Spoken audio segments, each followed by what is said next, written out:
පොඩි පොඩි චිත්‍රපටි හදලා ලොකු ලොකු සම්මාන දිනපු පොඩ්ඩෙක් ගැන කතාවක්.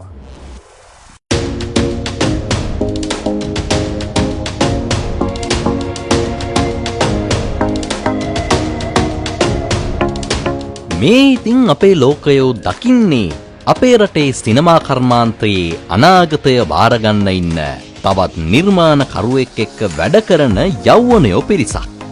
වින්සඳ කුලරත්න තමයි අර කිව්ව නිර්මාණකරුවා. වින්සඳට උපතින්ම හිමි වුණ දක්ෂතාවයන් එක්ක තමයි එයා සිනමා කරන ශාස්ත්‍රයට පිවිසිලා තියෙන්නේ.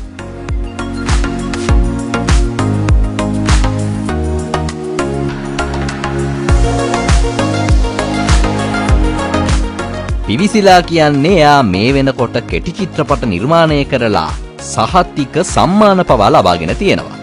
ඒ විදිහට එයා නිර්මාණය කරපු සොබා දැහැන්න කෙටි චිත්‍රපටයේ රූපරාමු තමයි මේ.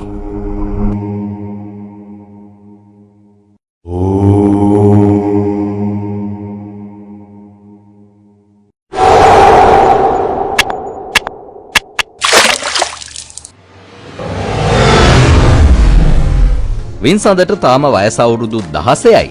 ශාන්ත ඇලෝසියස් විද්‍යාලයේ තමයි වින්සඳ ඉගෙන ගන්නේ. එයා කෙටි චිත්‍රපට නිර්මාණය කරන්න පටන් අරන් තියෙන්නේ ඉස්කෝලේ 6 වසරේ වගේ ඉඳලා. මේ වෙනකොට කෙටි චිත්‍රපට 10ක් විතර නිර්මාණය කරලා තියෙනවා මේ අපේ වින්සඳ.